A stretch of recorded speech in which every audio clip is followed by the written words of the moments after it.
Di sebuah jalan perumahan yang biasanya tenang di Waupaca, Wisconsin, ketenangan itu pertama kali pecah oleh teriakan, "Ayo! Kamu akan ditembak! Letakkan itu!" Teman!" Lalu dentuman shotgun. Sebuah kamera bel pintu di dekat situ merekam semuanya. Ya Tuhan! Ya Tuhan! Penembak itu datang ke sini untuk bertemu seseorang, tapi dia tidak datang untuk berbicara.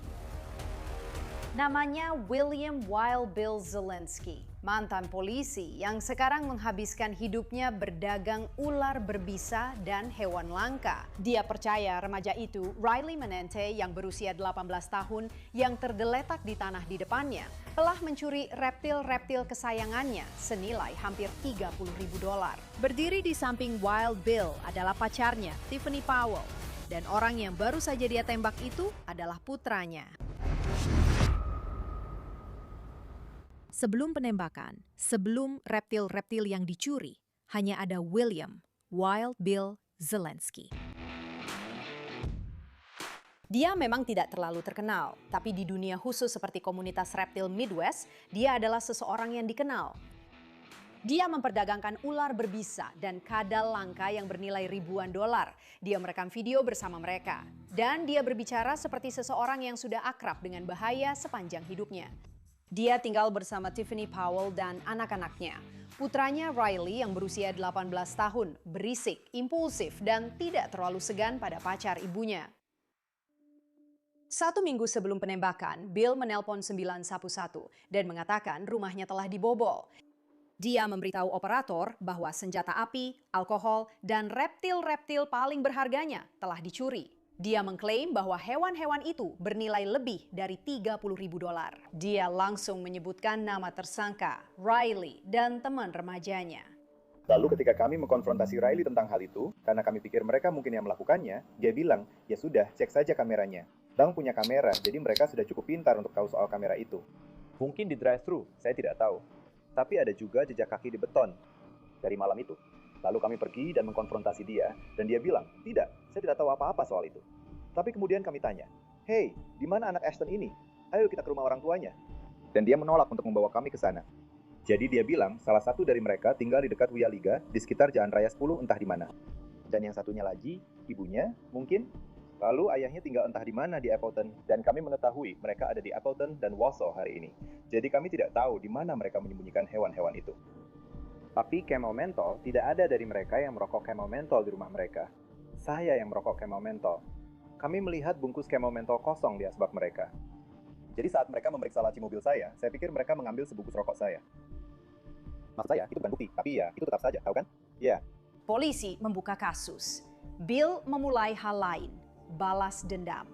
Dia menelpon ke sana-sini, dia mulai menyelidiki, dia memberitahu orang-orang bahwa dia tahu persis siapa pelakunya, Riley.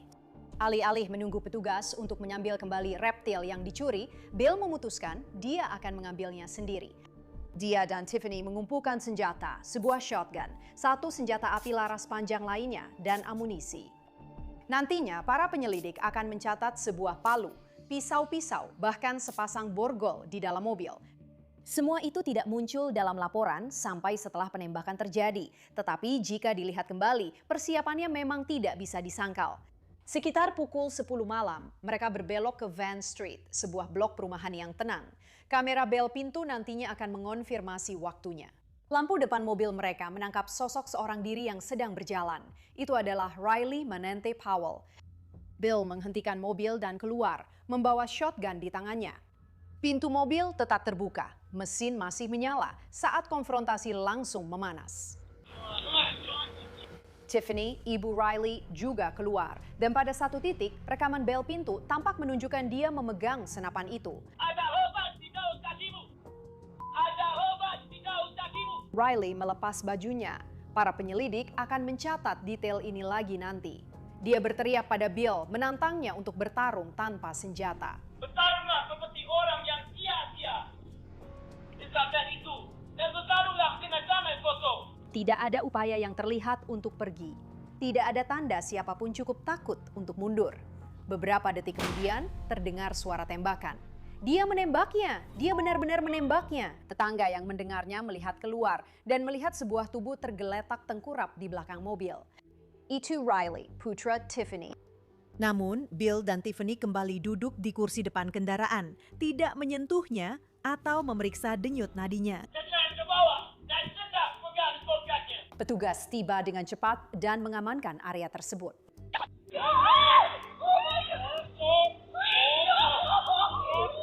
Petugas medis berlutut di samping remaja itu di jalan, tetapi tidak ada yang bisa mereka lakukan. Setelah lokasi di Jalan Van diamankan dan barang bukti sudah diamankan, para penyidik mulai mengumpulkan pernyataan. Beberapa jam setelah penembakan, William Wild Bill Zelensky dibawa kembali ke kantor polisi untuk dimintai keterangan. Dia baru saja terlibat dalam penembakan yang berakibat fatal. Namun saat wawancara dimulai di pagi hari, fokusnya bukan pada remaja yang kini sedang mendapat perawatan darurat. Sebaliknya, pertanyaan pertamanya justru bersifat praktis. Apakah Anda tahu apakah saya bisa, Anda tahu, keluar dari sini malam ini atau besok, atau bagaimana ini? Tidak. Saya rasa Anda mungkin harus tetap di sini sampai besok. Jadi saya harus menginap di sini? Ya, benar. Bro, oke. Maksudku, aku mengerti, tapi aku belum pernah menginap di penjara sebelumnya. Ya. Jadi itu benar-benar menyebalkan. Pola pikir itu lebih memikirkan masalahnya sendiri daripada kondisi korban langsung dicapap. Ini sangat berbeda dengan urgensi yang diharapkan jika penembak benar-benar merasa takut akan serangan yang mengancam nyawa beberapa saat sebelumnya.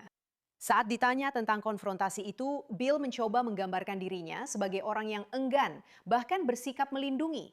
Saya hanya berharap Riley baik-baik saja. Saya tidak tahu apakah ada cara untuk mengetahui apakah dia akan baik-baik saja. Saya benar-benar khawatir tentang dia. Saya tahu. Tidak, saya tahu, tapi... Bro, saya tidak ingin harus melakukan apapun yang bisa menyakitinya. Saat interogasi berlanjut, Bill mulai berbicara kepada petugas polisi tentang latar belakangnya di bidang penegakan hukum, menegaskan bahwa apa yang dia lakukan adalah apa yang dia pelajari saat menjadi polisi. Saya masih ingin bekerja sama dengan Anda, tapi kalau surat perintah itu yang diutamakan, berarti Anda sengaja. Pembunuhan itu bukan, Anda tahu, pembelaan diri. Dan itu benar-benar membuat saya bingung. Maksud saya mantan polisi. Saya mengikuti pelatihan saya dengan sangat disiplin untuk membela diri saat Anda ditembak. Tapi para penyelidik sudah membandingkan penjelasan-penjelasan ini dengan apa yang mereka lihat di kamera dan apa yang sekarang mereka ketahui tentang tembakan itu. Jarak dekat, tidak ada perkelahian, tidak ada upaya untuk mundur. Bill kemudian mengalihkan fokus ke reptil-reptilnya yang dicuri, seolah-olah konteks itu menjelaskan terjadinya eskalasi.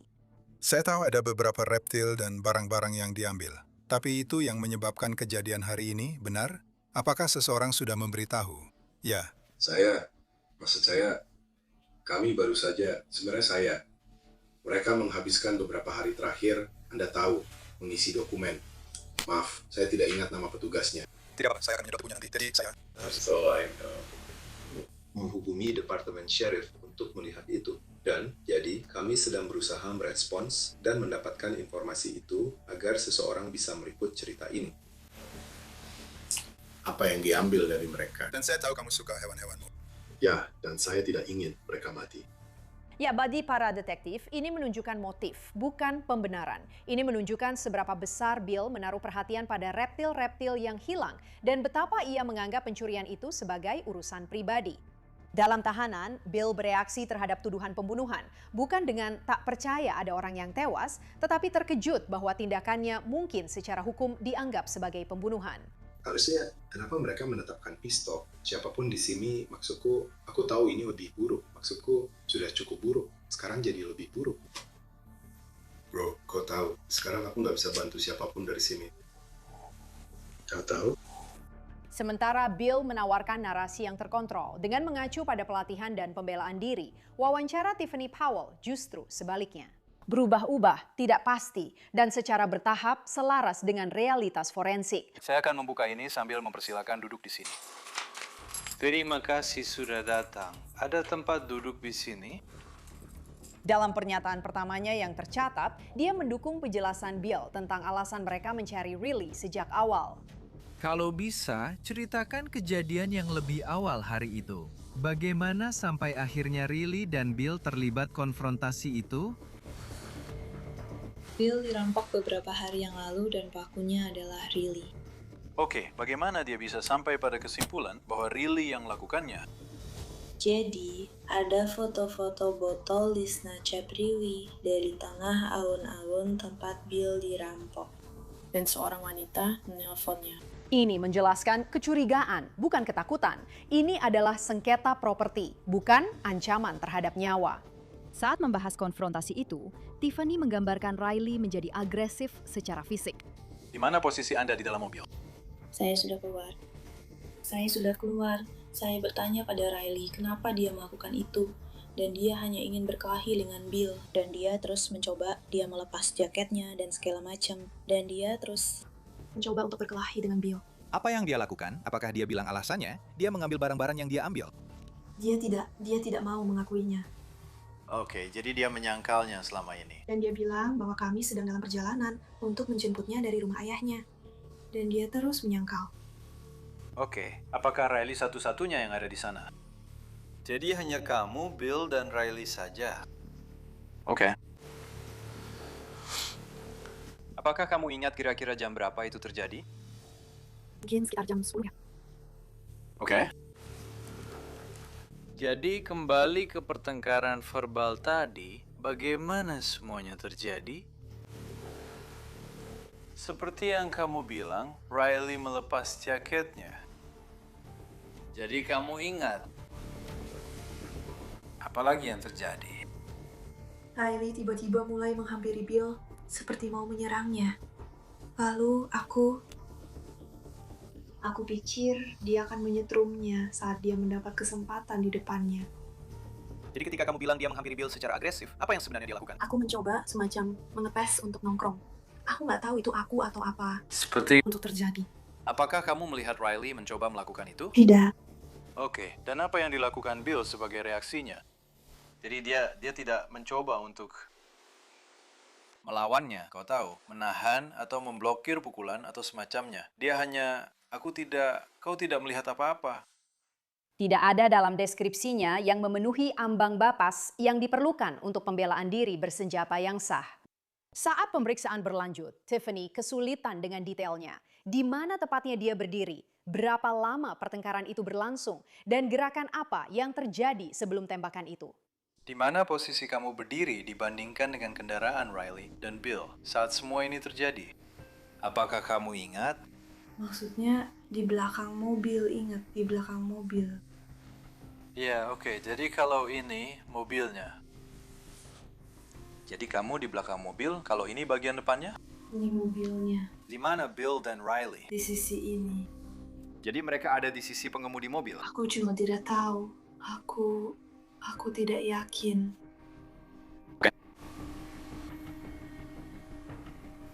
Jadi menurutmu berapa lama waktu yang berlalu sejak kalian berhenti di sana sampai Bill menembak Riley?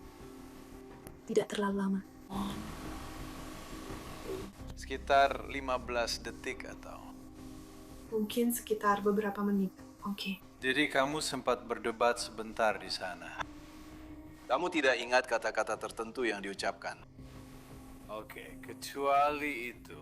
Rumah Riley membelikan lensa baru untuknya. Itu salah satu hal yang paling membekas buatmu. Ketidakkonsistenan ini awalnya tidak dianggap sebagai kebohongan, tetapi suasana wawancara berubah setelah para penyelidik meninjau rekaman video bel pintu dan dapat melihat konfrontasi itu terjadi dengan lebih jelas daripada yang dijelaskan oleh Tiffany. Ketika detektif mengonfrontasinya tentang fakta bahwa dia memegang pistol, keyakinannya langsung hilang sama sekali. Dia sama sekali tidak pernah mengatakan bahwa dia ingin menyakiti Riley atau alasan mengapa dia mengambil pistol atau apapun. Oke. Jadi kamu tidak tahu apakah pistol itu terisi peluru selama ini. Kamu tidak pernah melihat dia mengisinya. Oke. Jadi ada banyak hal, saya akan jujur padamu Tiffany, ada banyak hal yang tidak cocok dengan apa yang kamu ceritakan padaku. Kami punya rekaman kamera pengawas, jadi saya butuh kamu jujur padaku. Apakah Bill pernah memberimu sesuatu? Saya tidak tahu, saya tidak ingat. Apakah kamu ingat pernah memegang senjata api itu? Tidak, ya. Pegang di sampingmu. Kamu harus pegang di sampingmu. Aku akan membunuhmu. Apakah kamu saat itu atau sekarang berada di bawah pengaruh obat-obatan atau alkohol? Tidak. Karena video itu menunjukkan hal yang berbeda. Apa yang akan kamu katakan jika aku menonton video itu dan aku melihat Bill secara khusus menyuruhmu untuk mengarahkan senjata ke anakmu dan aku punya rekamanmu memegang senjata itu dan mengarahkannya tepat ke dia? Mungkin aku memang memegangnya, tapi aku tidak tahu. Ya, kamu mungkin melakukannya atau memang benar-benar melakukannya. Aku tidak tahu. Aku hanya ingat ada banyak teriakan dan jeritan.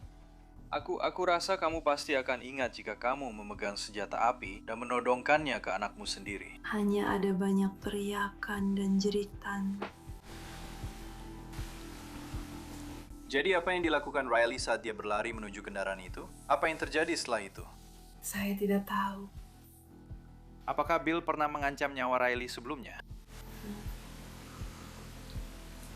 Bagaimana jika saya bilang bahwa saya diberitahu sebaliknya? Kamu tidak pernah mendengar Bill mengatakan hal-hal yang merendahkan. Dia akan membunuh Riley. Tidak. Jadi setelah Bill menembak Riley, bagaimana reaksi kamu dan Bill? Apa yang kalian lakukan? Aku hanya ingin menyentuhnya karena aku tidak tahu apakah itu akan terjadi. Oke, apakah kamu ingat kemana kamu pergi, kemana kamu berpindah, di mana kamu berdiri? Aku menelpon ibuku. Oke. Kamu sedang di dalam mobil atau di luar mobil? Aku rasa tidak begitu. Oke. Kamu tidak ada di mobil? Aku rasa tidak. Oke. Sementara remaja itu tergeletak dengan luka parah, tidak ada upaya untuk memberikan bantuan. Para penyelidik juga menanyakan tentang keberadaan senapan. Kenapa Bill mengambil senapan dari tokonya kalau dia hanya akan menjemput hewan? Bill tidak bilang apa-apa kenapa dia mengambilnya. Dia hanya berpikir dia mengambilnya supaya tidak ada yang mencurinya. Dia sudah mengambilnya sebelum dia mendengar tentang hewan-hewan itu. Jadi dia sudah menaruhnya di mobil sebelum dia tahu di mana hewan-hewan itu berada? Ya. Lalu, apa maksudnya melakukan itu kalau dia belum tahu di mana hewan-hewan itu? Dia selalu membawa senjata di dalam mobil.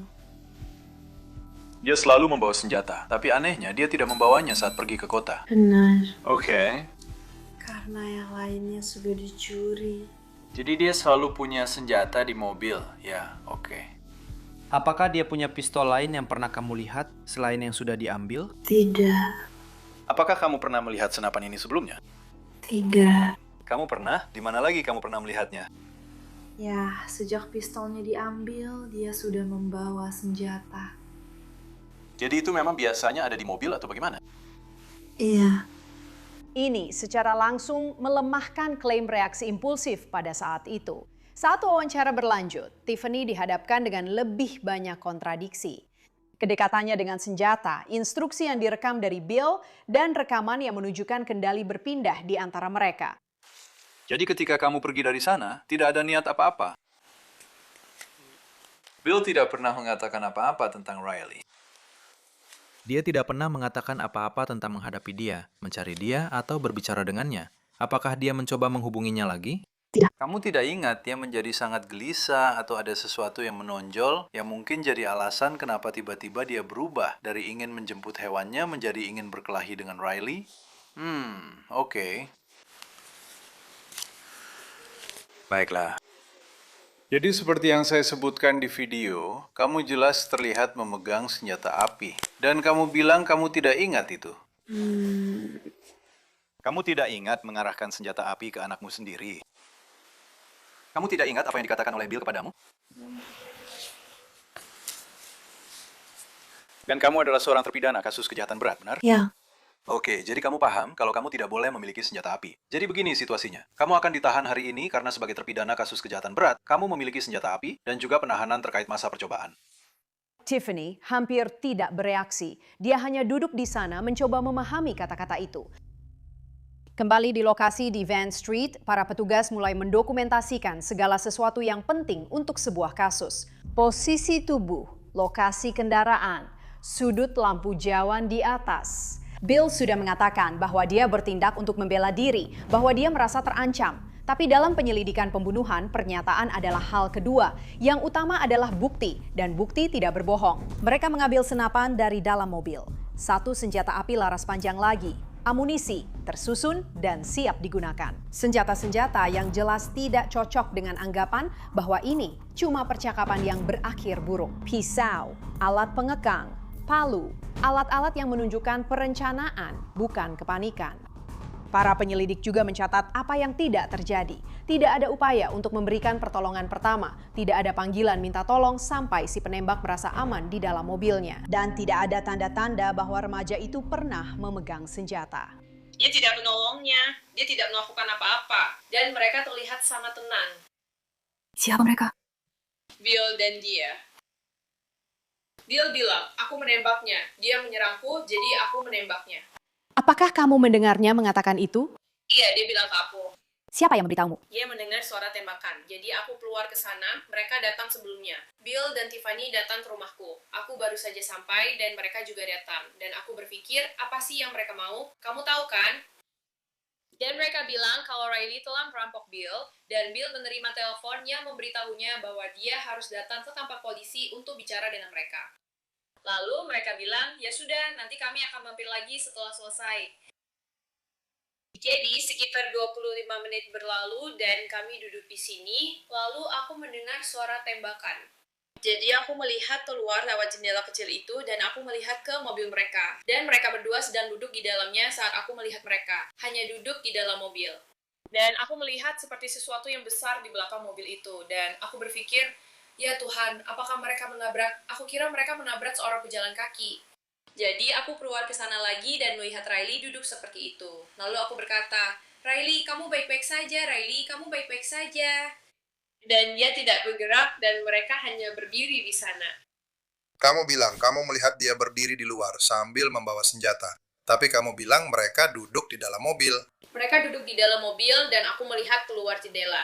Jadi aku melihat keluar jendela. Itu setelah itu. Jadi itu sebelum tembakan terjadi. Itu setelah tembakan terjadi. Jadi aku pikir mungkin dia kembali masuk ke dalam mobil. Aku tidak tahu apakah mungkin mereka berpikir akan pergi atau sesuatu karena mereka sedang duduk di dalam mobil saat aku melihat keluar jendela. Itulah kenapa aku pikir mungkin mereka ban pecah. Tapi lalu kenapa ada kantong sampah itu? Apa yang ada di belakang mobil? Jadi aku keluar ke sana dan aku bilang, "Hey teman-teman, jika tidak tahu apa yang kalian lakukan, jika tidak tahu apa yang sebenarnya terjadi, Riley seperti ini." Lalu aku cuma bertanya, apa dia tahu? Dan dia tidak merespons, tentu saja, dan bergerak. Dan dia hanya berdiri di sana. Dan dia benar-benar tenang, lalu dia ditangkap, dan dia hanya berdiri di sana, dan aku bilang, kamu harus ke rumah sakit. Kamu harus lihat bagaimana keadaannya. Jadi sepertinya dia akhirnya menumpang dan pergi dari sini. Ini adalah jenis-jenis detail yang mengubah narasi dari aku takut nyawaku terancam menjadi aku menginginkan balas dendam. Sementara itu, sisi lain dari kasus ini sedang berlangsung di tempat lain. Reptil yang dicuri pemantik semua ini telah ditemukan. Dalam satu hari setelah penembakan, para penyelidik melacak reptil-reptil yang dicuri itu ke sebuah rumah kecil di luar Wapaka, rumah seorang teman yang berhubungan dengan Riley. Hewan-hewan itu ditemukan masih hidup di ruang bawah tanah, disimpan dalam terarium darurat dan bak plastik. Kasus pencurian barang tersebut kini telah ditutup. Namun saat reptil-reptil itu dibawa keluar dari ruang bawah tanah, penyelidikan sudah bergeser dari pencurian menjadi kasus pembunuhan. William Wild Bill Zelensky didakwa dengan pembunuhan disengaja tingkat pertama atas kematian akibat penembakan terhadap Riley Menante Powell yang berusia 18 tahun. Tiffany Powell juga menghadapi dakwaan pembunuhan disengaja tingkat pertama sebagai pihak yang turut serta dalam tindak pidana, serta dakwaan kepemilikan senjata api oleh seorang terpidana. Dan sebelum mereka menghadapi hakim, berkas kasus ini kembali bertambah, bukan dengan bukti baru, tetapi dengan rekaman panggilan dari penjara. Aku tidak tahu apakah ada persidangan cepat untuk kasus pembunuhan, tapi semua orang berhak atas persidangan yang cepat. Aku ingin persidangan yang cepat. Benar sekali. Aku hanya tidak suka mendengar kamu menggunakan istilah-istilah itu. Aku tidak ada hubungannya dengan pembunuhan anakku. Bu, maksudku, aku ada di sana, tapi aku tahu. Aku tahu. Aku hanya tidak ingin mendengar kamu mengucapkan kata-kata itu untuk Portia. Karena itu menyakitkan hatiku. Ya, kita membuat keputusan yang buruk dan Ada konsekuensi terburuk di dunia karena itu. Tapi kamu tidak berniat begitu. Aku hanya percaya pada Tuhan bahwa ini akan berjalan dengan baik.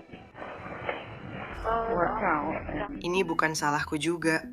Aku membesarkan Riley dengan cara yang salah. Aku menyerah dan memberinya pola pikir gangster yang aneh itu. Dan aku bersumpah, aku sudah mencoba menghilangkannya dari dirinya, tapi tidak berhasil. Di seluruh sistem penjara, rekaman lain merekam William Zelensky sedang menelpon dari Wood County Jail. Hello, ini adalah panggilan gratis dari Jawab, seorang narapidana di Wood County Jail. Jadi, omong-omong, apa yang kalian semua temukan sekarang? Ya, jadi Ibu Tiffany Rosa tidak ingin kamu menulis surat kepada Tiffany Rosa sama sekali. Kenapa? Tapi aku juga tidak tahu. Aku rasa dia sangat marah padamu dan berharap kursi listrik masih ada. Dia ingin aku dihukum mati karena melakukan ini. Ya. Sejak awal, jaksa memperlakukan kedua terdakwa dengan sangat berbeda. Sebelum persidangan, Tiffany ditawari kesepakatan pengakuan bersalah yang ia terima. Mengakui bersalah atas tuduhan tingkat pertama, secara ceroboh membahayakan keselamatan dan kepemilikan senjata api oleh seorang terpidana. Dia dijatuhi hukuman 15 tahun penjara dan 8 tahun pengawasan setelah bebas. Tapi Wild Bill tidak akan menerima perjanjian pembelaan. Dia ingin menjalani persidangan dan dia mendapatkannya, tapi hasilnya tidak berpihak padanya. Setelah 5 hari persidangan, Wild Bill dinyatakan bersalah atas pembunuhan disengaja tingkat 1. Saat sidang vonisnya, ruang sidang hening. Ketika nenek dari pihak ayah Riley berdiri untuk menyampaikan pernyataan tentang dampak kejahatan ini pada korban, suaranya membawa nada kemarahan yang telah menunggu 3 tahun untuk dilepaskan. Aku sangat mencintai Riley. Dia adalah cahaya dalam hidupku. Kami selalu tertawa bersama. Dia akan sangat dirindukan. Wild Bill merenggutnya dari kami dan membunuhnya. Dia memilih untuk menembak cucu laki-laki saya. Tolong Yang Mulia, pria ini harus dipenjara di balik jeruji sebelum dia membunuh lagi. Saya berharap dia membusuk di penjara karena kasus ini. Yang Mulia, dia memilih untuk mengisi senapan jentel. Dia memilih untuk mengarahkan senapan jentel itu ke cucu saya, tanpa peduli pada nyawa manusia. Dia memiliki cukup banyak senjata di mobil ini untuk memenuhi ruang sidang ini. Jika dia begitu takut pada seorang remaja yang tidak bersenjata, saya tidak sabar menunggu saat dia bertemu dengan para narapidana dan pembunuh. Saya harap dia benar-benar ketakutan. Saat dia selesai, ruangan itu menghela napas lega. Lalu, suara lain muncul, tak kalah menghancurkan. Bahkan saat masih kecil, dia sudah cerdas melampaui usianya. Dan ternyata sangat jenaka, penuh kasih sayang dan nakal. Dia memenuhi ruangan dengan tawa dan keceriaan. Pernyataannya panjang, sebuah gambaran tentang siapa Riley itu dan akan menjadi seperti apa dia. Dia murah hati dan lucu. Dan dia memiliki hati yang paling besar dan paling pemaaf yang bisa dimiliki seseorang. Dia bermasalah dan berjuang akibat tumbuh dalam lingkungan yang kacau dan tidak sehat. Ibunya telah berjuang dengan masalah kesehatan mental dan perilaku sejak kecil. Riley jauh lebih dari apa yang telah digambarkan selama persidangan ini. Dia berusia 17 tahun. Dia bangun jam 6 pagi, bekerja keras panjang hari, pulang ke rumah dan bermain dengan putranya, memberinya makan, menidurkannya, menghabiskan waktu bersama pacarnya, dan bermain video game. Dia menjalani kehidupan terhormat sebagai pekerja kasar, dan dia sangat bangga dengan pencapaiannya. Aku bahkan tidak perlu menutup mataku untuk melihat posisinya saat dia mengangkat pistol sesuai perintahnya. Aku tidak bisa menghapus bayangan tubuh cucuku yang berlutut dan tergeletak di tanah. Aku melihatnya sekarang. Berapa banyak waktu yang tersisa untukku. Aku terjebak dalam 10-15 detik hingga dia meninggal. Dia mengakhiri dengan permohonan kepada hakim yang memadukan amarah, kesedihan, dan kelelahan dalam satu permintaan. Rasanya adil jika pria yang mengambil nyawa cucuku harus membayar benar sisa hidupnya sendiri. Dia tidak menunjukkan belas kasihan sedikit pun kepada Riley-ku.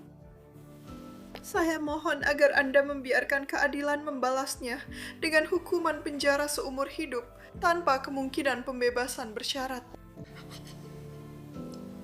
Terima kasih. Ketika pengadilan mengundang terdakwa untuk berbicara, while Bill tidak melewatkan kesempatan itu.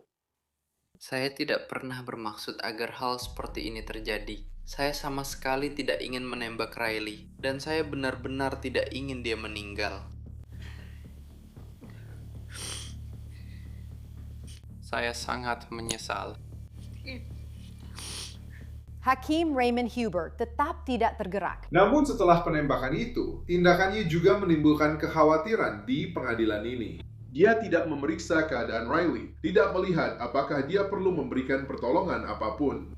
Dia berdiri menjauh. Dia mengaku tampaknya dia ingin memastikan Riley tidak akan melompat ke arahnya. Iya. Saya sulit mempercayai itu setelah dia tahu senapan sudah ditembakkan dan Riley sudah terkulai. Jelas dia bisa saja memberikan pertolongan apapun yang bisa mengubah keadaannya. Tapi kenyataan bahwa dia tidak pergi dan setidaknya memeriksa keadaan, kalau boleh dibilang anak tirinya, membuat pengadilan ini khawatir. Itu menunjukkan adanya ketidaksambungan dalam proses berpikirnya.